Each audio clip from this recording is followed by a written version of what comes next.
Betches. Got this stuck to me. Oh, hey, girl.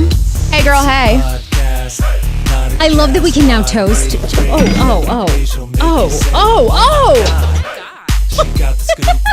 That's a great start to the show, everybody.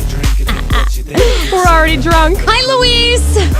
Hey! Luis is our digital content creator. Welcome to the Hey Frase podcast. It is Monday. AJ producer. AJ is here. I'm here. Oh my God. I am okay. I seem like I'm out of 10 energy, but I swear inside I am out of 3. And I really think it's these acupuncture energy balls that are stuck in my ear that are super painful. They're turning my ear red. I don't know what the hell is going on. I was excited because I thought you got like super cool piercings. What the hell is an energy ball? Now, I don't go to an acupuncturist. So I went to an acupuncturist. I went to a new acupuncturist over the weekend. I used to go to Tacoma Park. You know, that's where if you're in the DC area and you listen to us in the DC area, Tacoma Park is this really cool little like suburb of Maryland. It's like crunchy. It's organic. I love it. Yeah. All the good therapists are there. So I used to go there and to see Robin, my mindful eating and living therapist for years. Because I love Robin. Love Robin. I used to live in DC. And then in her office, they had this awesome acupuncturist, Carolyn. So I went there. She was so good. But now I live in Arlington. It's just really hard to get there. I don't have a car. I basically take scooters everywhere. You know, it's just me and my backpack and like a double scooter ride. So that backpack. I looked for a new acupuncturist in Arlington and I found her. I really like her. I went for the first time on Friday. I was completely out of it. And then she's like, are you having your menstrual cycle? And I was like, yeah, I am. And she's like, okay, well, I'm just going to do some things in your ears, like put some needles in. This should probably help like slow down your menstrual cycle. It'll probably cut a few days off. And then I'm going to put these energy balls because there's a lot of women's liver and chi flow in your ears. I don't know what half that shit means, but it sounds good when you're on the table. You're like, yes, my chi. All of that. So she does that. And I'm like, my menstrual cycle is like 6 times as heavy as it's ever been. I'm like, what is going on? That's the parting the Red Sea inside your body. I'm like, what the hell? Whoa. These energy balls are working a little too much. But I'll take a picture. I don't know if anyone's ever had them, but I love all this stuff. And they're just supposed to balance out all your stuff in your body, equilibrium. And they look like cool piercings. They're like little shiny balls. Yeah. No, you're supposed to leave them in for a week, and they're kind of like at the top of your ear. Yes. And they're taped in there. So if you want to take them out, dig them out. And she said, well, and if you put pressure on them, that signals something else to your body. So be sure to take them out after only like a day. If you like hold them as pressure points. I'm like, oh, okay. I'm flowing like insane now. Can you imagine if I held these things down as pressure points? I don't think so. Okay. I don't know. They look pretty intense. And I've never heard of that before in my entire life. Neither have I. So maybe if you're an acupuncturist or you get acupuncture regularly and you're watching this, maybe you can leave a comment on our Facebook Live. We are live on Facebook every Mondays and Wednesdays. We're super excited today because Sami Fishbein, who is one of the co-founders of Betches, if you guys follow Betches on Instagram, they have an incredible brand. They started in 2011, 3 friends in a dorm room. I'm always amazed at this because in radio, you know, radio morning shows and radio people rarely stay together. Like they all hate each other. It's really hard to make a radio show work. Yes, so I was thinking that too. I'm amazed. Like I'm always fascinated when people are business partners for a long time, how they do it. And it's 3 girls, and sometimes the girls can get a little catty. Yes. And they're all amazing. I think they're just best friends since college, and they were like, we're not going to let this destroy us. We're just going to own shit. And that's what they do. I want to ask Sami when because Sami's basically calling in. We're calling Sami to have her on the show. If you didn't see this on my social media, I'm sure many of you follow along at Hey Frase on Instagram, Twitter, Hey Frase Podcast on Facebook. But this Thursday at 6 and I in Washington, D.C., the 3 co-founders, Aileen, Jordana, and Sami are all doing a book signing and talk. I'm hosting it. I'm honored that their people reached out and wanted me to do it. Producer AJ will be there.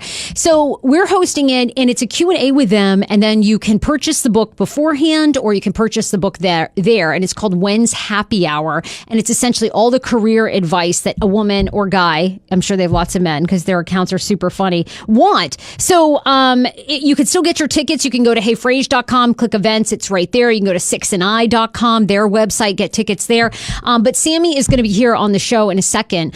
So we're super, super excited. I wanted to thank just latest, one of our sponsors, though. We have to thank Dr. Mary, who's and you can actually, AJ, if you want to dial Sammy and get her on the line, I'll just thank Dr. Mary. She is our dentist in Germantown, Maryland, from Total Dental Care. We love that they are sponsors of the Hey Frase pod. Total Dental Care is your one-stop shop for all dental needs, general dentistry, periodontics, oral surgery, and so much more. They take everybody in the entire family. They're also offering a $99 special for new patients, which includes cleaning for non-perio patients and more. Hey, Sammy. Hello. Hey, Sammy. You are on the Hey Frase podcast. Oh, hi. How are Thanks you? for having me on. I'm great. Thank you so much for having me. I'm so excited to talk to you guys. Are you kidding me? Thank you. Yeah. Like, I am literally obsessed with you guys. No, I'm living my dream. Thank you. No, this is so exciting for me. You.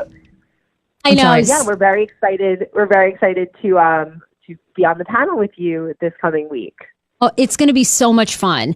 And Sammy, I mean, I can't wait personally to meet you guys because you guys have built such an empire.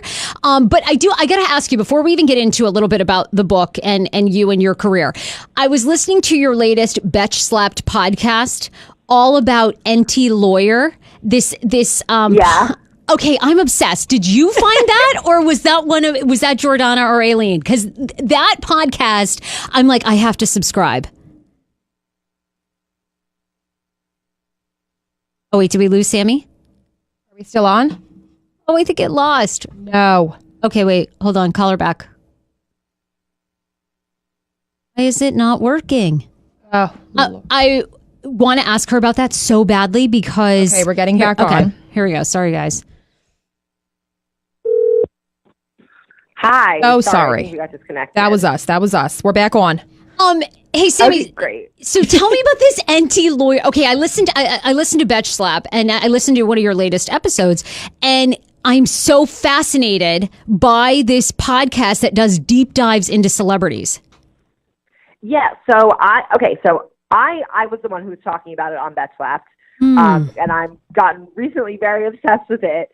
I found out about it. Okay, so this guy's apparently been around for like more than 10 years. So I used to read his blog when I was in high school. When it was called Crazy Days and Nights.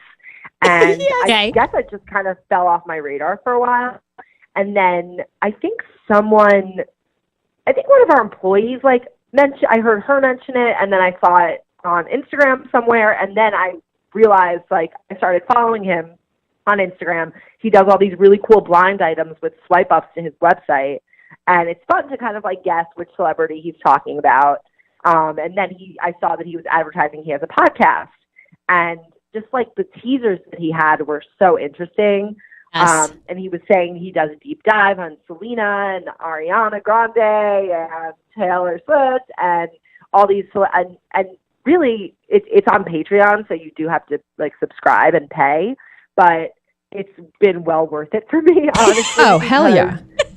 He puts out really interesting podcasts, and I mean, it seems like he has good tips. So I'm keep listening. I know, it's so good, and I was fascinated because I think you guys kind of touched on this, but I'm like, how does he put out these items? Because it's great in detail about Selena or Justin Bieber or Pete Davidson, and it's about their alleged drug addictions, and I'm like, how does he get away with saying these things about them? That's my question too. The answers, I mean, I haven't asked a true expert, but in my discussions with people, I think that maybe the celebrities don't want to call attention to him, and by maybe suing him or something. I don't know. I'm sure he's gotten threatened before. I really don't know. But it's possible that they just don't want to call attention to it, or if the things that he's saying are true. I'm not sure. So we were wondering this because you guys also kind of, you're so well known for pop culture, and you also dabble in the world a lot of celebrity and doing articles about celebrities or, funny memes. Have any celebrities ever approached you guys out and said anything about your content, good or bad? Yeah, I think we've had that a lot. We definitely have a lot of celebrity fans. And we've also had So we've had people like ask us to take a photo down if they owned it. Like, for example, when Taylor Swift was a bridesmaid in her friend's wedding. Yeah. And we used some image. We were contacted by them like the next day being like, you can't use this image, blah, blah, blah, that kind of thing. But we also have a ton of celebrity fans. We have celebrities in our office all the time. Oh my God, I saw Kelly Ripa for comments by celebs, and I was like fangirling. I'm like, hell yeah, she's huge. Yeah. Yeah, she was actually probably the nicest celebrity we've ever had come in before. She was so sweet and friendly, and she took photos with everyone in our office, which, I mean, we would rarely do people come in and are like that, gracious. I mean, obviously everyone's very, very nice, but the way she was just like patient and engaged with everyone was really, really, I loved it. I love aspired that. to be like that. I love that. No, you guys are like that. Are you kidding me? Oh my God. I'm just happy Thank to you. know. Not like Kelly Ripa. I'm just glad to know that we're not alone. I'm like, okay, if celebrities are somewhat cold and like fast with you guys, it's now I don't feel so bad when they're the same to us. I'm like, okay. Well, they're really, we most people who come in are very, very nice.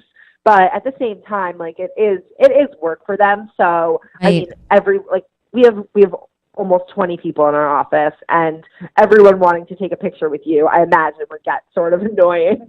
Right. But she was great about it. So yeah, but really most people we interact with are super nice and just really easy to get along with. Sami, we know you guys are promoting the book, When's Happy Hour, which is, why we're going to see you and hang out with you on Thursday. And we're giving away a pair of tickets as well to the event.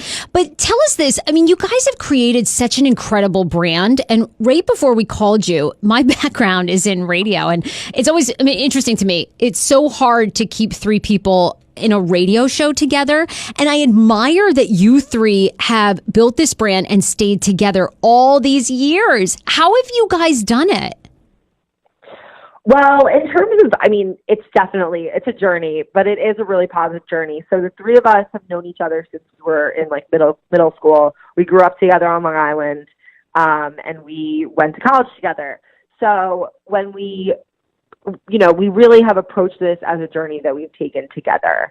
And we, work on, it's good that we know each other so well because we're able to sort of understand, what everyone's strengths and weaknesses are. And we can be really honest with each other.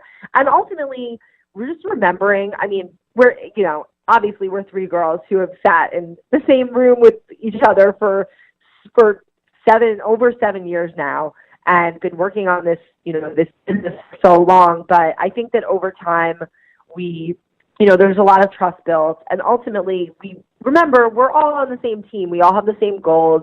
Our financial interests are aligned. Our personal interests are aligned. And at the end of the day, we're friends. And there's really there's no positive results of not trying to work things out and be constructive and work together. Yeah, absolutely. I love it. Did you guys, since I know you guys went to college together, did you guys ever fight over any guy in particular? No. Definitely not. Yeah. We have different types. Wait, I love that. Oh my God. Everybody has their own type. That's true. So, Sami, in the latest book, When's Happy Hour, you guys are offering a lot of advice, everything from 401ks to, how to get a promotion at work. Why was this important for you to put together kind of a book that was a lot about career advice, really? Well, we just felt like it was, okay, so there's a few reasons. So one is that we felt like this is kind of where we are in terms of the personal evolution of us as people. So when we started out, our first book, Nice Just a Place in France, is sort of a satirical self-help guide. And I can tell you, it really reflected the fact that we thought we had just graduated college. We had this huge blog. We'd gotten a book deal. We literally thought we knew everything. So to write this satirical self-help guide to life was kind of like the perfect thing for that moment. Our second book is a dating book. So, as we got older and more mature and we're looking for, more stable relationships and, not wanting to kind of date the asshole anymore, that book was really appropriate for that time in our lives. And then this third one, since then we've built this business, we've hired a ton of employees. We have an office. We really built Betches into a media brand as opposed to just being sort of like an online, account. So we felt like we could really offer this. The other thing is that people have been writing to us since 2011 asking for advice on various things. It used to be mostly about dating, but a few years ago we started getting questions about careers, and we felt like we had some good advice, and we had, actually had the experience that we could give good advice.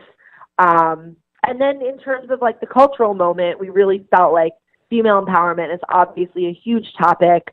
And, women are, more than ever wanting to, advance in their careers. And we felt that we had sort of this really modern take on what the modern workforce is like.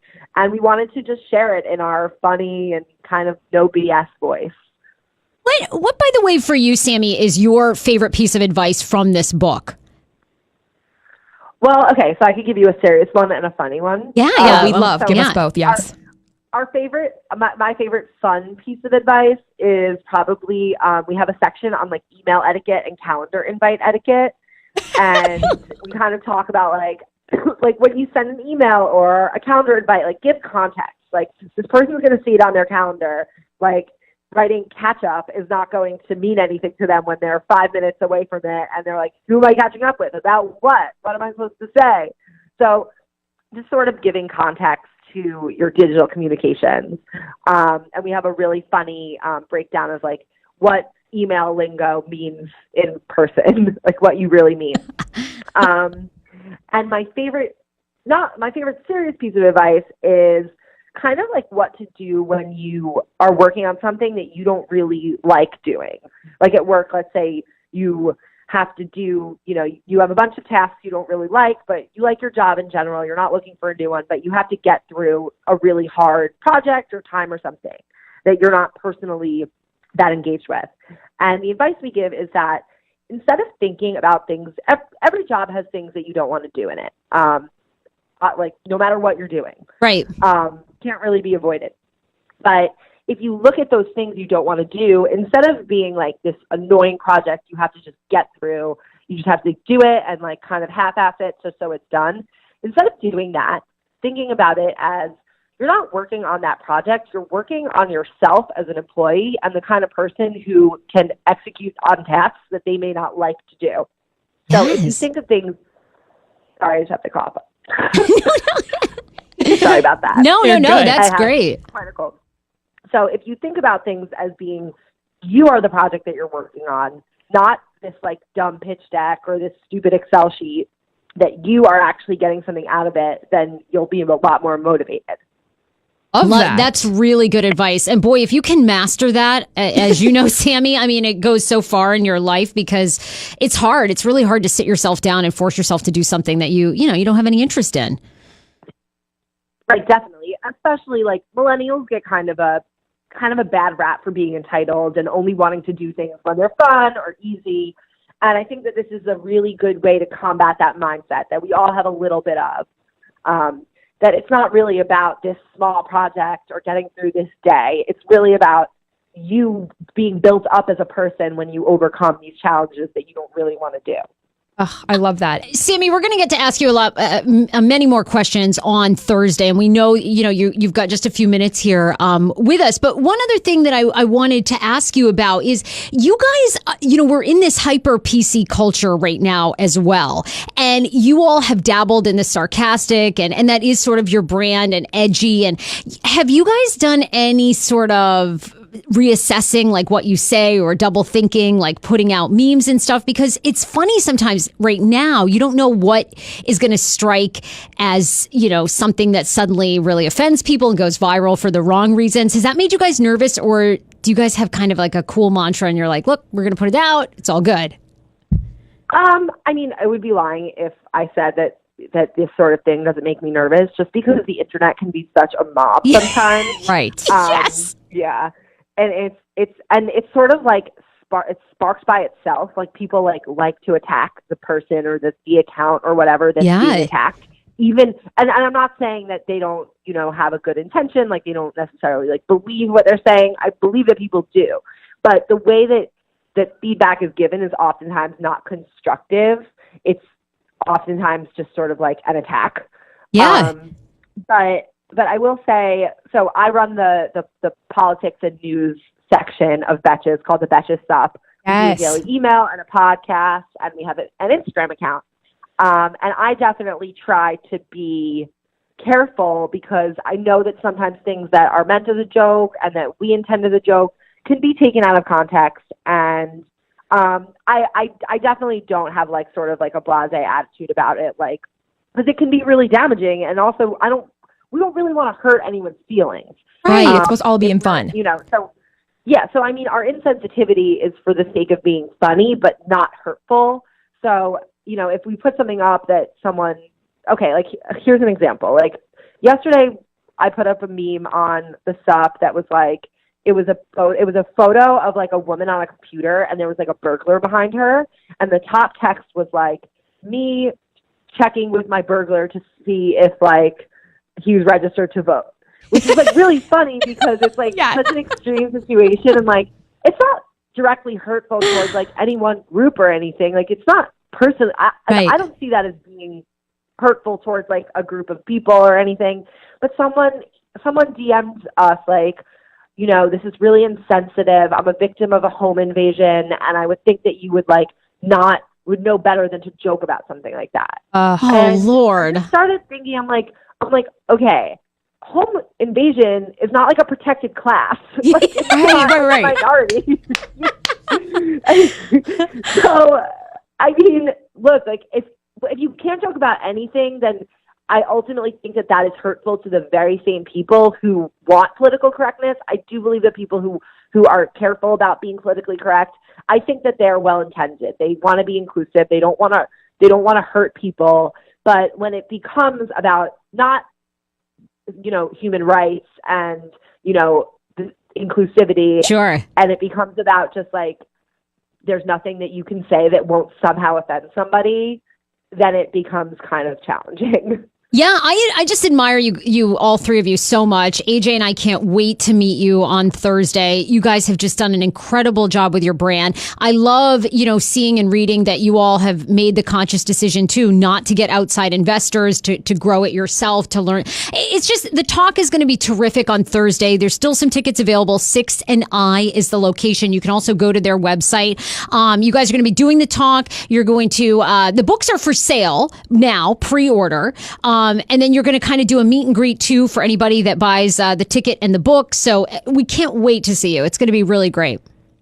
Yeah, thank you so much. So the book is coming out tomorrow, October 23rd, but pre-orders are super helpful. I mean, even though it'll be out tomorrow, anytime to buy like during this week would be super, super appreciated. And we're really excited to meet everyone on Thursday. Oh my God. I'll be the one shitting in the corner. So just look for me because I'm going to be so excited to meet you. Like, definitely. Literally. Okay. I'm so ready. I will know who to look for. Yes, exactly. AJ shitting in the corner. Me. Sami, thanks so much. Thanks for taking the time this afternoon to be on the show. We'll see you Thursday. The book is going to be great. When's happy hour? Out tomorrow, and we'll see you then. Thank you so much. Bye, Sami. Bye, Sami. Bye. Sami is amazing. So you guys just heard that one of the co-founders of Betches. She was great to be on the podcast. Book is out tomorrow. And definitely come see us. Lots of you are already on Facebook saying, I'm so excited to be there on Thursday. That's what Shannon says. Sarah says, well, now I would love to be a guest on your podcast sometime. Come on in. Hey. Yeah, hey, we have a good time. Give us your pitch. What have you done? We want to hear all about it. AJ, I want to talk about your weekend. We had a friend... Oh my God. Like way too much shit has happened. We've had so much shit. All I can say on this show today is we're going to talk medical marijuana. We are taking phone calls for the very first time. And I want to hear your excuses for a hickey. Like, what did you tell people when you had a hickey? Because I have a great hickey story. You do? You personally? I do. Yes, I will share it with you. I do want to thank our sponsors, though. Mark Livingstone is amazing. Now is the time to buy a house or condo, especially in this area, because I feel like you spend $500 and then 2 days later it's worth like $800,000. It's an insane market. But you need to get the right mortgage and loan people who take care of you. So cornerstonefirst.com, or you could go to heyfrase.com. You'll see Mark Livingstone's picture. Boop. boop, click on that. Even if you're not ready to buy the home right now, you do not want to be outbid when the process comes to you. They can get you pre-qualified for everything, just like me. Dan and I are totally ready to buy the home. We just have to find a cheap one. Anyway, so like that, gotta find one like a little below my budget. So anyway, go there and then you'll save up to $450 when you go to closing. You'll get that back. By the way, Mark has the best loan and mortgage rates in the area. Even if you listen to us, because I just sent t-shirts yesterday to San Antonio, Texas, to Florida, out to Wisconsin. He does do mortgages up and down the entire East Coast and some of the Midwest. So cornerstonefirst.com, get yourself qualified. Also, we have to thank Lola, who's a new partner today. We all need tampons, let me tell you. I need a lot of extras this month. Unlike other major brands, Lola products are 100% natural, which is why I wanted to partner with them, and easy to feel good about. No BS, no mystery fibers, or doubts about what's going into your body. Plus, Lola products come in a simple, customizable subscription, and you're getting a discount with Hey Frase. Love that. Did you realize this? That the FDA does not require brands to disclose a comprehensive list of ingredients in their feminine care products. Okay, that means they're putting a bunch of toxic chemicals. Actually, Dr. Mintz is going to be here, so I'm going to find out if Dr. Mintz, I mean, mostly he talks about concierge medicine and medical marijuana, but I need to know if he knows what's in tampons. And then we're putting them in our hoo-has. I'm sure this is just what he dreamed of talking about. Anyway, major brands use a mix of synthetic ingredients in their products, including rayon and polyester. I'm not putting polyester in my hoo-ha. Their feminine care products may also be treated with harsh chemicals, cleansing agents, fragrances, and dyes. Can you imagine putting dyes in your cooch? Lola products are 100% organic cotton and no added chemicals, fragrances, synthetics, or dyes. This is why I love them, okay? You can choose either or a combo of organic cotton tampons, pads, or liners, and wipes. They also have these like organic cleansing wipes so you can keep yourself fresh all month long. Build your box of 18 tampons or 12 pads. Tampons can be mixed of light, only available in the applicator, regular, super, and super plus. Pads can be a mix of ultra thin day pads or night pads. So you decide, and then boom, the subscription is delivered to your door. Okay, you absolutely need those. For 40% off all subscriptions, visit mylola.com and enter code HeyFrase. Okay, so it's for 40% off all subscriptions, visit mylola.com and enter code HeyFrase. Boom. Okay, AJ, you're amazing. We spend way too much time together, and it gives me hope that if the Betches women can stay together, you and I, and maybe Paul Wart, like we all have a chance.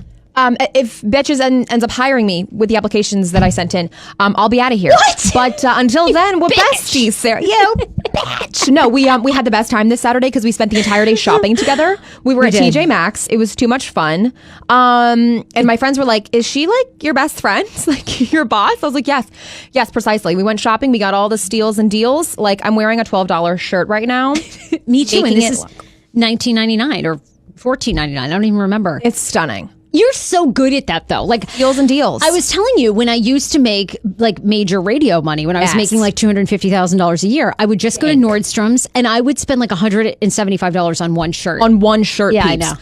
Now and you $300 on a dress. And I would think to myself, I would come home and I would only have like 10 items and it would be $3,000. And I was like, where the fuck? Like, how am I spending this? And now I love it. This is what I tell people. You want to learn how to budget, start your own business. Nothing makes you appreciate like $1. Nothing makes you appreciate a budget. And now I say to myself, when I'm making $250 again, I'm only shopping at TJ Maxx. I'm going to be the cheapest motherfucker. You have to. There's so many good things out there. No, granted, they're not the best quality, but you can make it look like $1 million.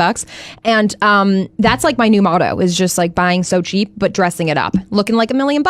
Oh my God. Well, you really Awesome. did it. And then this weekend, I thought it was really funny because we saw a mutual friend of ours when we were out heading shopping and he'd gone out on a date and have you in your dating career before you met Iggy, did you ever go out on a date with somebody and you had like a hickey on your neck from someone else? I was like very anti-hickey. I was all about giving the hickeys, but I never wanted to like show off a hickey. Maybe in college a couple times.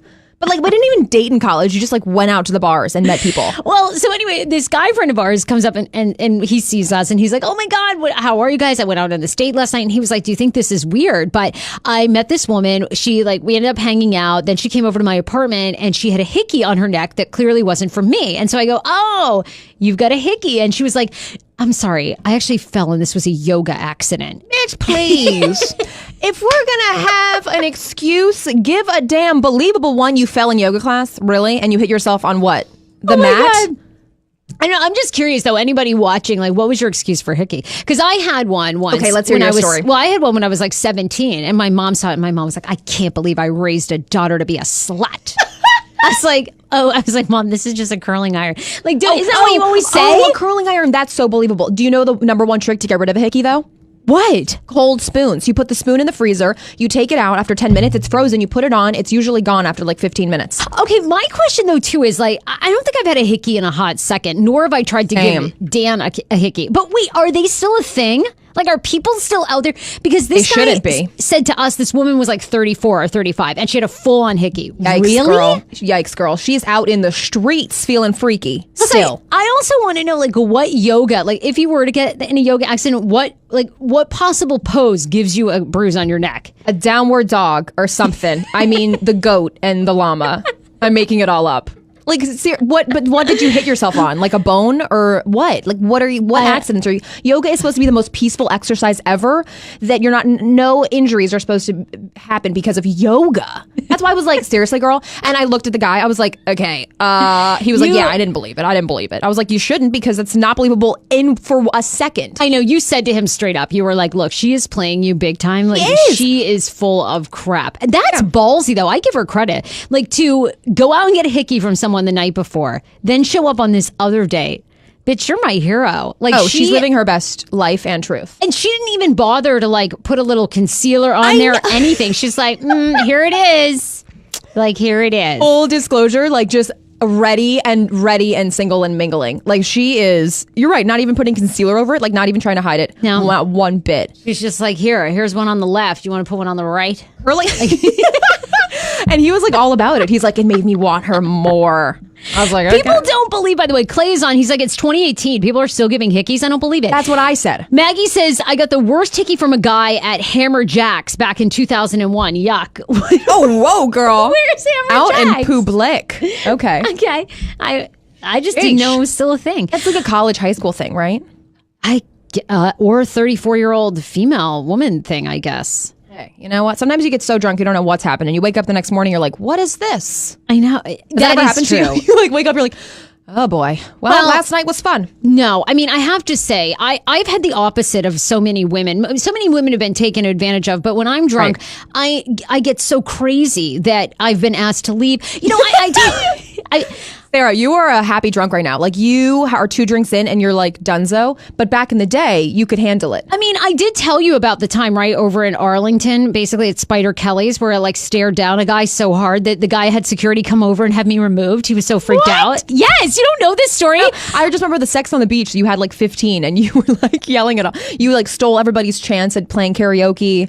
Oh, that was my time. friends had a friendervention after that. They basically like, you're an alcoholic bitch. We are done with you. Like, that was down in Duck, North Carolina. I went down to Duck, North Carolina. I used to be such an alcoholic. I went down to Duck, North Carolina with my girlfriends from college. We went to a karaoke bar.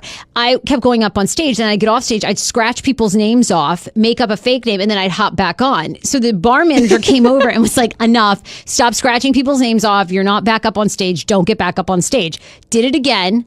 Then this sneaky bitch. This guy who was completely cross-eyed started serenading me with Creed. And when the security came over and got me off the stage, the guy with the cross-eyes was like, I love you. I'll follow you out of here. I was like, you're damn right. We're doing this together. My girlfriends were like, you are not bringing him back to our beach house. I was like, yes, I am. We are in love. They were like, he cannot even see like what is going on. Like, there's no way. I was like, you all suck. The next day they were like, that's it. Friendervention. And Spider Kelly's, the security folk came over. They were like, ma'am, this guy says that you're eye raping him and you will not stop. And you I was have like, had eye sex before. I was like, he's into me. How dare you? They were like, you need to stop staring at him. Like, he's freaked the fuck out. And I was like, are you kidding? They were like, and then basically I resisted it so much. They were like, you're going to have to leave. So you had the biggest big dick energy that night. Oh, when I used to be like a big drinker, yeah, I had massive balls. Big dick energy was on. Oh, it was like on point. Anyway. Anyway, the rest of my weekend was pretty exciting. I was at DC United. Huge congrats to them. They made the playoffs yesterday. Had a little date day with Dano. And Hey, it was Dano the Mano. Now, you don't even like soccer, but you like soccer because Dan likes soccer. I've basically become a fan because of him. Otherwise, I don't know that I'd be particularly into it. Now, it was kind of cool because Wayne Rooney is apparently this big soccer celebrity. Okay. Major soccer star, I think from like England or whatever, played for Manchester United. Now he's here. He's actually really good. So it was a very exciting game to watch. I have met Bill Hamid, who's the, actually, I got to get him back on. He's been on this podcast. He should come back on. He's the goalie for DC United. Very cute. I was going to ask, is he cute? Super hot, yeah. All right, And bring he him had in a anytime. really hot girlfriend for a while, but I think they broke up. So I think he might be single. I got to stalk him on Instagram again. Anyway, so yesterday was great. This was Wayne Rooney. Which one is he? He's the short white guy. Oh, I see him. I see him. Yeah. It was unbelievable. He was getting ready to do a penalty kick. He got it. They won 3-1. Now they're in the playoffs. Oh my God. And Dano must have been going berserk. Oh, Dan was going you guys bananas. had the best seats. Oh, we were right on the field. We were right on the field, and we had the best seats. And Dan was like, there were some offsides calls that weren't made. He was loving every second of it. Oh my God. Meanwhile, I didn't know like what was happening. Like, I was just like, can we go back in that Heineken place and get some free beer? Like, what's going on? And red wine. This is all fun and everything, but where's my drink? I know. It really was. And then, I hate this so much, but do you ever have this? I'm always in the wrong seats. Like when I fly in an airplane, it's like they assign you a seat, 21C, right? And I'm always on the opposite side, but there's something about me that becomes a real bitch. Like when people go, excuse me, I think you're in my seat. I'm always like, no, I'm not. Oh, yeah, yeah. I always am like really like, I'm going to prove you. And then every time I'm wrong and I have to move every time, and it drives me so crazy. So yesterday, sure enough, we sit down at these awesome seats. I'm nestled in. I've got my blankets and everything, my red wine. And then these two women come over and they go, I think you're in our seats. And I was like, no, we're not. I go, Dan, I go, hold on one sec. I go, get out the thing and show them that they're wrong. And he goes, I'm our seats. He goes, actually, I think they're right. I was like, God damn it. Well, how do you get it wrong? Who knows? I don't know, because I have bad seat luck. Like I have bad chair luck. There's probably empty seats all around you, but somehow you chose the wrong ones. I know. And then I'm thinking to myself, can't you all sit somewhere else? Right There's next to plenty it, of, Really? We got to get up and move one row back? Okay, fine. Anyway, that drives me nuts. Drives me nuts. And this weekend, while I was like living not my best life, I was at TJ Maxx. My brother was out in LA with his fiance. Yes. They got caught by the paparazzi. And I just have to show these pictures because they're so funny. My brother's face is like, who is that in the background? So it was Cindy Crawford and Kaya Gerber, and they're like out to this fancy restaurant. And my brother's such a foodie. So of course he goes to like one of the best restaurants in LA. This is amazing to me because I don't even know that I would have recognized Cindy Crawford's daughter. Well, first you see Cindy and then you're like, oh, that's her beautiful daughter. They have a spitting image of each other. How did Enrique even know that he was caught in a paparazzi shot? Like, do you know where this picture was published? Like, was this on people.com or where was this? Celeb Buzz. Oh, Celeb Buzz. How did he even know that he was? Well, I think as soon as the paparazzi was starting to take pictures, I think they were like, hey, by the way, you're going to be in the back of the shot or something. I don't know. Because immediately after this happened, him and his fiance both sent me the link to the picture because they know I'm like all about this. And they don't give a shit. But of course, I'm the one that's like, oh my God, you saw Cindy Crawford in LA. So here's the picture. My brother is back there with his like stank ass face. Like, what's happening? You and your brother are so funny because you don't look alike at all. Everybody says it's that. so weird. Like you look like completely two different human beings. Everybody like says you're that. tall and like super gorgeous and like super. Wow. And Enrique's really cute. He's just shorter. He's a super cutie. Yeah, it's funny because my dad's 6'3" and my brother got my mom's height. So he's 5'11" and I'm 5'8"ish. And then I always wear heels. We're always the same height. So it's funny. But there they are getting pictured by the LA paparazzi. I love that. So funny. Like they're just sitting there. Like so great. I would be like ready for my time of fame. I would be out there like posing and shit. Oh God. Well, this is why this is. Oh, they don't care. They're like happily eating their pasta or whatever they're eating. Oh my God, I'm Cindy Crawford's third cousin, I swear. I swear. Yeah, her side of the family's short, the other side. Yeah, that's why I'm only 5'3". AJ, I'm dying to talk about this book that your mother swears by. So first of all, for you guys listening and watching, for the very first time, we're going to start taking phone calls on Wednesday. And you're going to want to know the phone number because your life is in our hands. Okay? This is really good. And I'm actually nervous for you to read mine. Oh no, because it's so spot on. I'm always hot and cold in my relationship. In 1 minute I'm marrying Dan, the next we're moving out. I'm living on the sofa. It's always like hot or cold, right? Mostly because of me. yeah. Like Dan's very stable, but I need a lot of emotional care. Like sometimes you call me and you're like, it's over. And the next day you're like, we're fine. Like I love him. I'm like, I can't with your bipolar ass. Like I don't know whether you're on or off. I totally am. And I've just accepted for the rest of my life. That's just probably how it will be. So I'm just trying to accept that. Dan is okay. No, he absolutely hates it, but I think he's just used to me. So our phone number, we now have a phone number you're going to be able to call anytime. And I think Wednesdays are going to be our days. Actually, Monday and Wednesdays, probably. Both days. We'll take phone calls. 888-920-MORE. Okay? 888-920-6673 or more. Okay? So 888-920-MORE. All right? And on Wednesday, you're going to want to call because you're going to give us your birthday and the birthday of your significant other. And from this, apparently, this like age-old relationship book that AJ's mother, who's been married for 33 years, swears by, she says that and your mother, every single relationship you or Enrique have had, She pulls out the book. what's the book called? It is called Relationships, the Secret Language, your complete personality guide to any relationship with anyone. This maps out your horoscope with your lover's horoscope, and it's supposed to be like spot on, and it always has. Okay, so I want to know this. So in this, it's an entire page from what I just briefly looked at of the breakdown of the chemistry that you and your significant other have and if you're going to be compatible and what's going to work and what's not, right? Yeah, exactly. Okay, so my birthday is February 13th. Dan's is July 27th. I want to know, I want you to read just like a little snippet of what, and just say it all. This is probably going to be like, you guys are oil and water. You're never going to work out. I'll be like, okay, of course. Well, I love this book because it also compares you to like celebrity couples or celebrity relationships Oh, that have really? happened. Yes. Okay, so what celebrity couple are we compared to? Cheryl Crane and Lana Turner, daughter murdered mother's boyfriend. What? That's the worst one. All right. It's called Destiny of Experience. Your worst is for. Okay. Wait a minute. Oh yeah. Worst is love. Best is friendship. Your strengths are sharing, experiential, and learning, and your weaknesses are excessive, earthbound, and problematic. Okay, so this is basically saying I should not marry somebody that has like this birthday combination with me. I should be friends with them. Pretty much, yeah. Okay, well, this All is right, I'll read you a little snippet. In matters of love, the relationship's physical side is likely to be more off than on. True or false? That's probably true. Okay. Yeah. Yeah, that's probably true. Yeah. Strong sexual attraction is not the rule here. Leo 1s, which is Dan, often come on too strong for the tastes of Aquarius 3s. That's so not true. You're like, Dan never comes on to me too much. Like, there's never not enough. I need way more strong. Yeah. They may not impress their partner as erratic and emotionally volatile. Marriages can be settled and calm, but rarely have a thirst for mutual experience.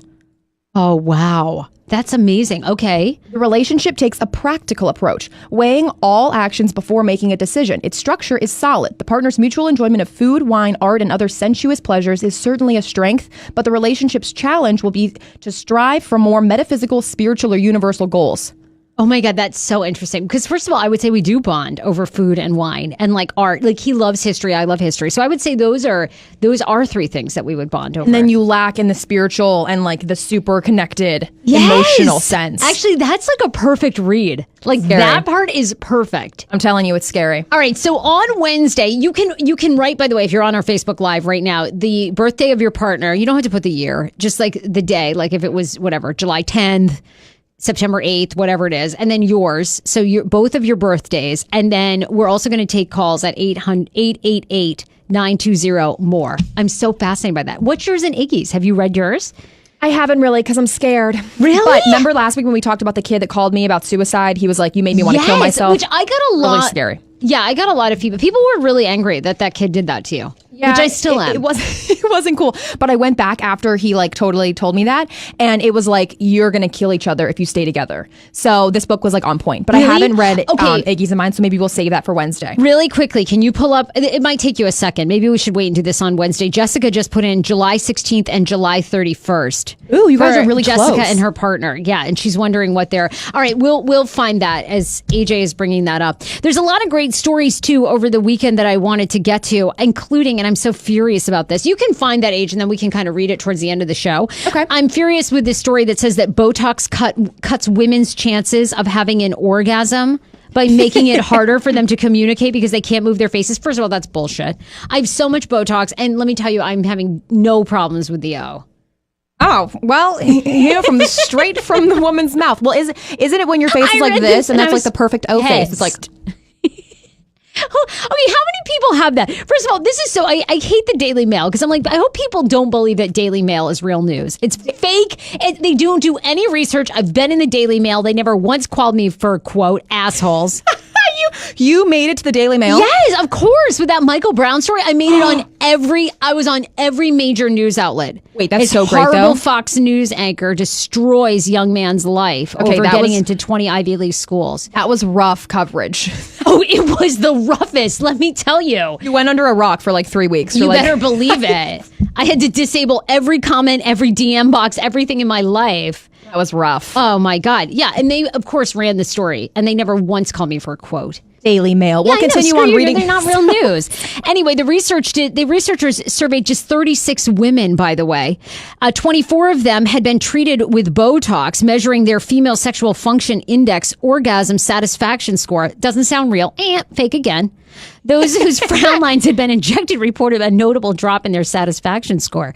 Writing in the Journal of Scientific Reports also sounds fake. I'm not going to lie. Dr. Lewis, please, give me a real name. Reduction of mobility of these muscles may interfere with the expression and feedback of excitement during sexual activity. How about we do a survey of men, huh? With small penises, and that's why I can't get the O. All right, I just get very upset about these stories. It's like, give women a break. Okay, what do you want from us? First of all, you say we look too old, we get Botox. Now you're telling us we can't orgasm? Give me a break. Hey, I already have to fake it enough, so mad. If I get Botox as well, it's all downhill. Okay, this story will restore your faith in humanity. I love this one. The headline got me alone. It's the story of a widow, a lake, and a rose that will restore your faith in humanity. Did you read this, by the way, over the weekend? Oh, what the hell does this mean? I don't even know. Okay, this, again, I'm like, is this real? So apparently this happened at the Bishop Vesey's Grammar School Rowing Club. Found a rose attached to the locked gate of a nearby lake with the most heartbreaking note accompanying it. It says, "Please can someone throw this in the lake for me?" The note says, "My late husband's ashes are in the lake and I can't get to the lakeside in my wheelchair anymore and the gates are locked. Have to drive back up north tonight. Thank you." I know. Is this not crazy? The rowing club made sure that the rose was united with the person's husband. No name or number left by whoever put the note there, but rest assured your rose is in the lake, according to the club. Now the story has gone viral because they posted about it on social media, and people are trying to figure out who this woman was in the wheelchair, who this person was in the wheelchair who left them a note. It happened in England, by the way, in Birmingham. This sounds like an English thing. It's like, You would this think ever so? happen in America? No. It sounds so fairy tale, like so Europe. This would never happen here. I don't think. No. So now the internet is loving that story. I was like, oh, wow, that sounds amazing. Can you imagine? Tons of people, by the way, are putting in their birthdays of them and their significant others. I can't wait to read. July 26th and I have April Jessica's 13th up. from Travis. Lynette puts in 7-Eleven and 8-11. Ooh, that just sounds like good chemistry. I know. That just sounds like 7-Eleven and 8-11. That sounds like a good one. I want to get to a couple more stories, though, and Dr. Mintz is going to talk about the 3 things you need to know about medical marijuana and why you should consider it. I'm considering it for my heavy flow. I'm going to see if that qualifies me. Probably. We're getting an from Dr. Mintz back. Dr. Mintz is like, that's really, I don't know. That's kind of iffy. I don't know. But I wanted to talk about this. How hard do you, AJ, you work really hard in your life. You do. I love how you say that. No, I really have been trying to get ahead. Yeah, I work almost 6.5 days a week. I would love for people to talk about this, but a Silicon Valley banking executive wanted to show off her wonderful life, but now she's continuing to get trolled on the internet. And people are making fun of her because the banking executive goes into how she gets up at 5:30 a.m. so she can do her daily yoga and play tennis. This isn't to answer emails. This is to play tennis and do yoga before she heads to work. She did this. The banking executive's name is Melania Edwards, revealing her entirely beautiful life to Business Insider as she thought it would help other young executives see how she keeps it all balanced. However, people are now trolling her for being unrealistic and basically being spoiled. Because the last damn thing I want to do at 5 a.m. is do yoga and tennis. Like, that sounds super leisurely, but let me do it Saturday at 3 p.m., not 5 a.m. Love when people are so out of touch with reality. Like, what? This morning I was like, I must have snoozed my alarm like 15 times, literally. She starts her day at 5:30 a.m. Why so early? Not to plow into her daily tasks of financing some great world-enhancing widget, but to meditate. Then she chats to some friends and family via technology and waits for a game of tennis. Who's up at that time? But before the game of tennis, she has to eat well. Well, she has to devour some fruit or green juice. No Starbucks on her agenda.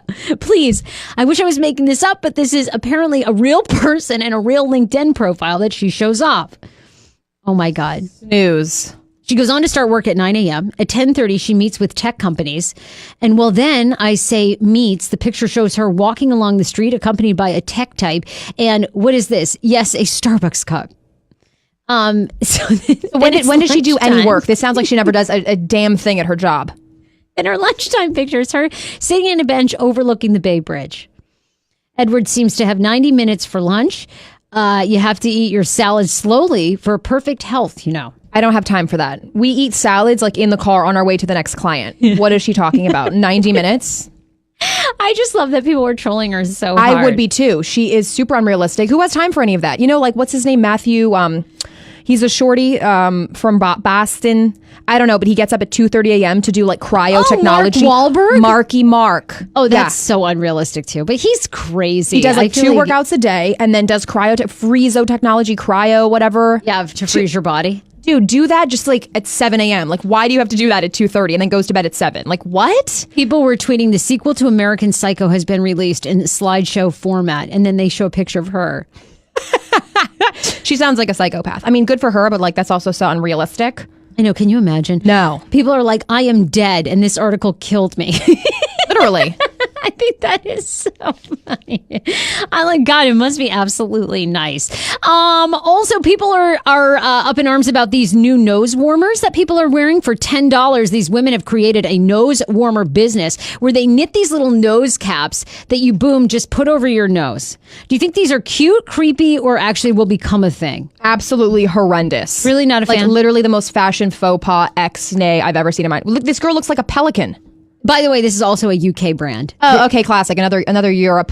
The Nose Warmer Company, that's all they do, is a UK brand that produces knit caps so people can keep their nostrils from freezing in the cold. Who needs this? First off, my nose is always cold, but this is not cute. I'd rather have like a freezing nose than this weird ass. First, there's poop jewelry. Now there's nose warmers. Like, I'm just...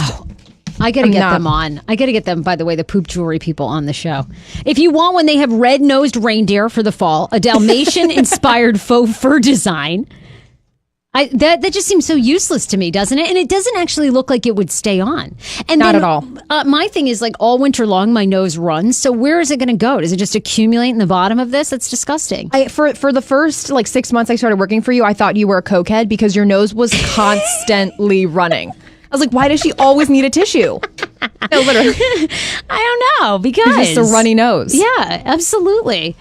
Dr. Mintz is here. Dr. Mintz, why do people have runny noses? Isn't that a natural thing? It's not a side effect that you're doing coke. It is a natural thing. It could be also a side effect that you're doing coke. Your nose runs for a lot of reasons. True. Okay, what's the natural reasons? Well, mucus, that gunk that you have in your nose, it's designed to clear out junk that shouldn't be in your nose. So bacteria, viruses, allergies, things like that. So it's the body's natural response to stuff that shouldn't be there. So it's a sort of natural cleansing thing. So if you're putting coke up your nose, it could run that way. Or if you have a cold or allergies, it's designed to get rid of it. I feel like we have so many good medical stories for you Oh my God, today. I don't think we're going to have enough time today. I mean, there's been so many things. Can you get a neck injury from yoga? What's in tampons? I mean, we have I think we need a whole other show to go over some of these medical issues. What are in tampons really? It's mostly cottony kind of stuff, but I'm sure the manufacturers, I mean, I don't know this for a fact, but I'm sure the manufacturers put stuff in there which are not natural. Whether there's a difference in your body between a natural product versus something that's manufactured, I don't know if there's been any scientific studies, but I'm certainly for all organic natural things. So Okay, wait. And then we were also going to we didn't even have time to get to this, but I'd be curious because my parents sent me to this when I was a kid. There's now, for parents who don't vaccinate, there are the recurrence of chickenpox parties where they're taking their kids. Oh, my God. Okay, how bad are these? Well, and my parents did this. Well, my parents did this too. In the 80s. So this is a thing. The problem is that we did this in the past before we had vaccines. The idea would be is that if a child in your neighborhood already had chickenpox, you wanted your child to get it when they were younger because that we didn't have vaccinations back then. And it was better to get it as a kid rather than an adult, because when adults get chickenpox, it can be very, very serious.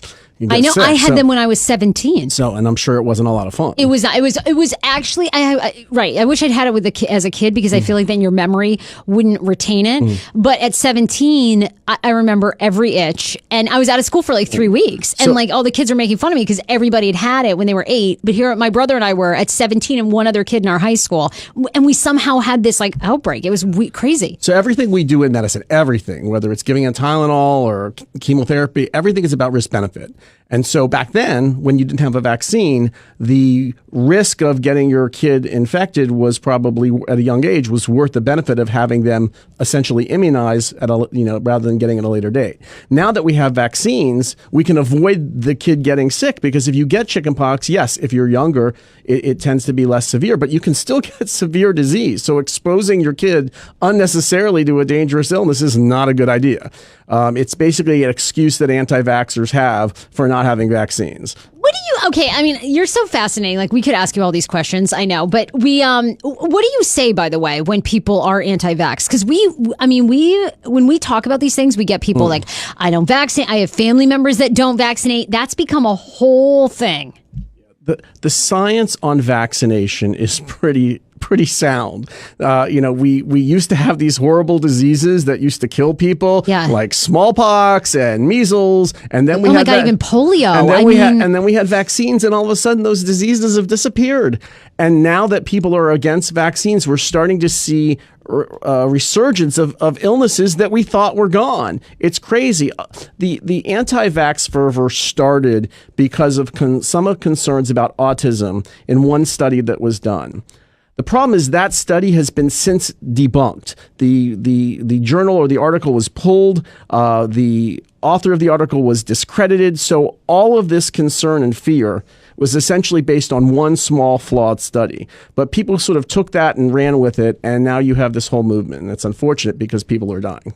Yeah. Oh my God. I know. And these kids, it's so scary. I have a family member that she's actually, it was her and her ex, but they're kind of in this disagreement where he does not want to vaccinate their kid. And it's so scary. Like, she's like, oh my God, her daughter goes to public school and just trying to convince people like, look, there's nothing dangerous there is. Anyway, that's like a whole other show. But since we're on the topic of vaccines, it's flu shot season. So everyone should go out and get their flu shots. Very important. You bring them. We could have done them right. I would have been happy to do that. Except I would have had to bring Tina with me, my assistant. She is the best at giving vaccinations. Is she? Oh my God, so good. I would only get shots from her. She's really good. You've met her before. She's fantastic at doing it. She is awesome. Well, look, we love, you're a sponsor of this podcast. We have partnered. You're known for two things, concierge medicine and now medical marijuana in Maryland. And I want to kind of have you on to talk the three things that people need to think about if they're considering medical marijuana. And of course, they need to come see you. Now, this really only applies right now for Maryland residents, right? Breaking news. Oh! Literally this morning. Yes. I believe I can now certify for residents of the District of Columbia. I just got an email. Now, it's not legal in Virginia yet. I believe that legislation is pending, but I can now certify patients for the District of Columbia. And it's interesting. The process is actually quite different between the two states. So, really? So for Maryland and D.C., unfortunately not Virginia. Okay, so tell people this. What is a candidate? Who is a candidate for medical marijuana that they should think about coming to see you? So there are a number of specific conditions that qualify in most states. These are things that are not very common, but like glaucoma is one thing. Severe seizures in some states is one thing.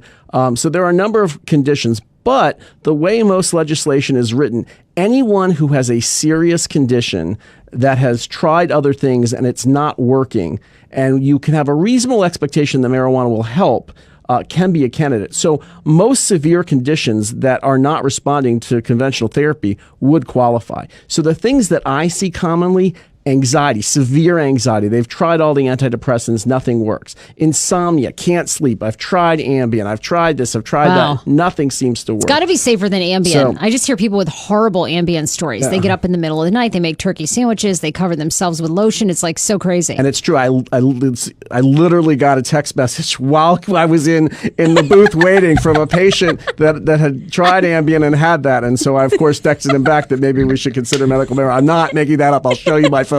They covered themselves with mayonnaise and woke up the next day. Not that part. No, not the mayonnaise part, but that had a bad reaction to Ambien. So those kind of things, chronic pain, severe pain, fibromyalgia. A lot of people have fibromyalgia. Doctors don't sort of know what to do with that. A lot of patients with that feel sort of dismissed. This is a good possibility. So anxiety, insomnia, chronic pain, those are the top things that I see, though there are a lot of conditions in which marijuana would help. You also say that medical marijuana is good for people to start thinking about because lots of times it doesn't interfere with other medications. So what's great about medical marijuana, we talked about liking natural things. So yeah. it is natural. It's all natural. It's grown from a plant. It's processed, but it's all natural. At least in the state of Maryland, there's no pesticides. It's all organic. So that's one thing. Wow. 2, completely safe. When used in the right way, which is a little bit different than recreational marijuana, but when marijuana is used medicinally in the right way, it is very, very safe, and it does not interact with most patients' medications. So this is why I think it's a particularly good drug for older patients, because older patients often have problems with aches and pains. They often can't sleep. They're a little bit anxious, and they're on these host of medicines for blood pressure and diabetes and cholesterol. And so having a medication that will not interact with other medications, that's safe, that has very few to no side effects, is a really good thing. The other thing that's important is it is not addictive, unlike narcotics, opioids. Unlike scary. Even things like Ambien, which is not very addictive but can be. Cannabis is about as it's less addictive than caffeine. Yes. Oh my God. And how do you take it medically? You don't smoke it, right? So that's a really good question. So you can technically smoke it. In other words, if you qualify for medical marijuana, either in DC or Maryland, you are able to get the plant, which they call bud or flower, and roll it up and smoke it. And you certainly can do that, and there's some medicinal properties. I never recommend that, though, for a couple reasons. Number one, smoking is bad for you. So even though it is a natural leaf, if you inhale the combustible carbon products and it gets into your lung, that's not really good. It can cause lung disease or cancer. But the other reason, the main reason, is that it's really hard to dose a puff. Like another way people will use the leaf is they'll put it in like brownies or things like that. Sure. So there are recipes, and again, it can have medicinal purposes, but it's not, you don't know exactly what you're getting and what quantity. If you have this, in other words, if you have the brownie from the center or the brownie from the corner, it could have a different degree of medication. What's good about the medicinal products is that you know exactly how much THC, which is the component of marijuana, which is psychoactive, which can have those changes. You know exactly how much you're getting. So there are a lot. So while you can get the stuff to smoke, I do not recommend that. I like to use tinctures, which are drops that you can put under your tongue. Okay. Pills. There are creams. I have patients with arthritic hands and joints, and they're rubbing marijuana cream on their joints. That sounds great. Does that work for period cramps? Does not actually. So though you asked a legitimate question. Yes, they're really bad. So marijuana will work for period cramps. The topical stuff probably not, because it's not going to penetrate deep enough to where the pain is. But for muscle type cramps, it actually can be very, very helpful.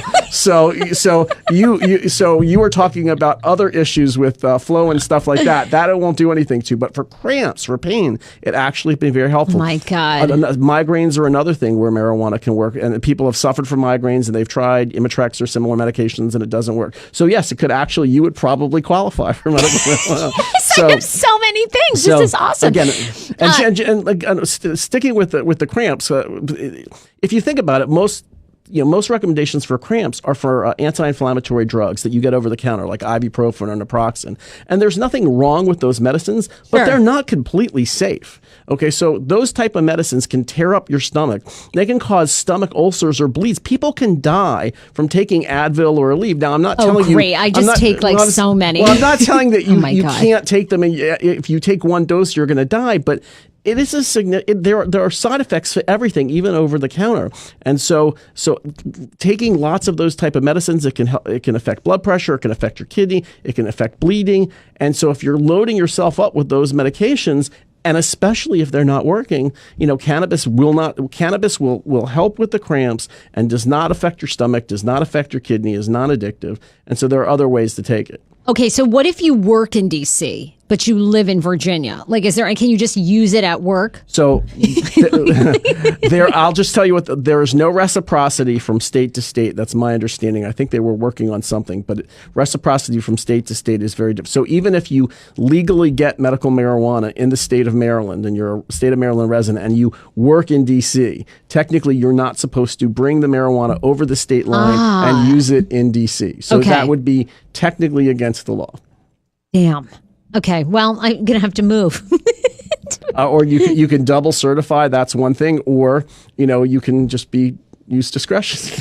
Use discretion. DrMintz.com is your website. Yes. You're located in Bethesda. You're taking on new patients. It's $250 if you want to make an appointment and you think that you have a medical issue which may require medical marijuana. You say that lots of your patients get reimbursed if, in fact, it is a condition that qualifies by insurance to need medical marijuana, correct? So it has nothing. The reimbursement has nothing to do with the qualification. So the fee is $250. It includes everything. It includes the evaluation, it includes all the paperwork, it includes the certification, it includes counseling about what to use and how to use it. It's the whole package is $250, which is around the going rate, at least in the state of Maryland. One of the things that I'm able to do, because I'm a regular doctor, so most places where you go to get certified are these clinics, usually not staffed by physicians, often with nurse practitioners or even a dentist can certify you for medical marijuana. So most of the places that advertise that they do this are these standalone clinics, they're cash-only practices. Because I'm a regular physician that does this as part of my medical practice, I have the software, the electronic medical record, to do billing so that I can generate an invoice for the patient to take to their insurance and get reimbursed. Got it. Now, it does not work for Medicare and it doesn't work for an HMO, but as long as you have an insurance that will reimburse you for a non-participating provider to see someone outside of their network, as long as you're allowed to do that and can get reimbursed, then you can take my paperwork and you will get, if not all of it back, at least some of it back. That's awesome. And the way we're able to do this is because I'm seeing you not for medical marijuana, I'm seeing you to consult you on the condition that you have, so that the paperwork that we send to, in other words, if I see you for a strep throat, the diagnosis is not penicillin, right? Sure. I'm seeing you for a strep throat. So if you come to me with severe pain or severe anxiety, then the diagnosis is not marijuana. The diagnosis is severe pain or severe anxiety. That's what's sent to the insurance companies. And Love it. Because that's why I'm seeing you. I'm not seeing you for the treatment. I'm seeing you for the condition. Absolutely. Look, we could talk to you all day, Yes. but you are our doctor, on call now for us. So we're going to be having you on the show. If people have medical questions, Absolutely. you can always write to me, Sarah@heyfrase.com, or you can make an appointment directly with you. DrMintz.com is your website, right in Maryland, in Bethesda, Maryland. Correct. So we're going to be seeing a lot more of you, Yes. and then we'll have you on again and look for your blogs, because you're going to talk what concierge medicine is, more about medical marijuana, so all that. Absolutely. And also, if questions pop up, like about hickeys and things like that, feel free to give me a call. The other thing I wanted to say is that if you're in the mood to go shopping and your bestie AJ is just not available at a time, my daughter Natalie, who's 14, TJ Maxx is her favorite store. So I'm sure she would be happy to go shopping with you because she just loves that store. She could spend her life at that store. So if you ever need a substitute, Shopping TJ assistant, okay. let me know, and Natalie would be happy to accompany you. Love TJ Maxx. Totally. We always thank you so much, Dr. my Mintz. We end the show on Mondays with Pineapple Mail, which is all of your emails, whether it's comments, concerns about the show. You can email Sarah@heyfrase.com, and then we do a lot of them on this podcast, and then we also do them a lot on 107.3. The show was on last night. So I want to know what you think about this, AJ, okay? This couple wants to remain anonymous, but this woman writes, "Hey, Sarah, love the podcast, and I wanted your advice and producer AJ to weigh in as well. Here's the deal. I'm a stay-at-home mom, and my husband travels a ton. When he's out of town, usually before he goes out of town, we make sure that we stock up on everything in the house. Everything from, groceries, all that stuff. And then he leaves money in our joint account for, basically what I need, whether it's doing my nails, hair, etc. Recently, he went away for 2 weeks and left me $850. When he got back, we had a huge fight because I went through all of the money. I'm wondering, I don't think, this is the woman, she says, I don't think that a little over $400 a week is that much to just spend on yourself. But my husband thinks it's excessive. He says that he finds it disturbing that I could go through so much money in such a short period of time. I would love your advice. What do you guys think? So I want to know, do you think like $850, if you were a stay-at-home mom, I don't think that's bad at all. So like $425 a week. And so she's saying her husband had an issue with this because everything is paid for. All of her groceries, all of the diapers, everything for the baby. This was literally just supposed to be like additional spending money here and there, like perhaps gas. Do you think that is excessive? Well, first off, I have no problem spending anybody else's money. Like, if it's his money that he put in a joint account, he should be expecting for you to go through it. Why would he put $850 if he didn't expect you to burn through the $850? I agree. Lynn says that, holy shit, that is a lot. I mean, it's a lot, but like, you're a stay-at-home mom, you're taking care of the baby, you're taking care of the house when he's away, and you're allowed to go see a movie, get your nails done. I would get my hair done. I would get a pedicure. I would get the spa treatment. I mean, I guess at first I thought to myself, that doesn't seem like a lot. But then when you're thinking, okay, $425 a week when everything in your household is paid for, like what? I mean, because your manicure, let's say high end, is $50. Manicure and pedicure. Okay. $150. Your let's say you go get your hair done. Yeah, that could easily be $250. I mean, money goes by. But then when I kind of got thinking about it, I was like, actually, what is this woman spending? She's probably going out to eat. She's probably going to Starbucks every day, getting herself a latte. And then she's going to get Sweetgreen or some good ass salad that's probably going to be, $15. People are saying, by the way, that the husband has a right to be upset. I'm a stay-at-home mom, and that is a lot. Then we also have a comment. I spend less than $60 a week on stuff for just myself. Okay, well, I'm a broke ass bitch, so same. But I don't have a wealthy husband that's putting money in our joint account. So hello. Oh, man. All right. Well, I guess when you think about it that way, maybe $425 a week is a lot. Why would he is that just like an emergency fund? Like, my thing is, why would he put that in the joint account if he doesn't think she's going to spend it? That's a great question, but I think he's thinking like maybe, I think he's just thinking worst case scenario. Yeah, he didn't think that she'd go through every dime. He comes back, he's like, well, what the hell is with the account? She's like, I spent it because he put it in there. I would have made up a lie. Like, we got a flat tire, AAA was out, and I had to buy a new tire. I feel like we're inconclusive on this pineapple mail because we need to know, like, what did you spend the money on then? Yeah, like, we need a full grocery list of like what was the money breakdown of what was spent. Because I'm always team woman until like, but what were you doing? I mean, that does actually seem like a lot. I would have put myself up at the plaza. I would have gotten broom service. I would have gone to the gym. Apparently she did. That sounds like a good 2 weeks. Then I don't know how you live off less than $60 a week. That's amazing. Well, that's awesome. That means you are not spending money out like on food and stuff, which is what I don't. Well, also I live at home, so my parents are cooking. $60 a week? That's amazing. That's like 3 cocktails for me. That's like great. I love that. We didn't get to like half the stuff. All right, look, we have so much more on the podcast on Wednesday. Hopefully Paul Wharton is back. We'll get to a lot of you guys, if you want to leave us a comment on our Facebook or you want to email me your birthday. Your birthday, all we need is like, mine's February 13th, and your significant others, whatever day there is. And then we're going to take this ancient relationship book that AJ's mom swears by, and AJ's mom has been married for 33 years of happy bliss. Like, those two like seem really hot and heavy for each other after all these years. Now, mind you, my mom is constantly screaming at my dad, but he's still going strong, guys. So I don't know. We're gonna read and take your phone calls. 888-920-MORE is the brand new phone number. So we're gonna take calls on Wednesday. All right, Age, I think we're good, right? I think we're good. Bye, everybody. Bye, guys. Rock the Casbah.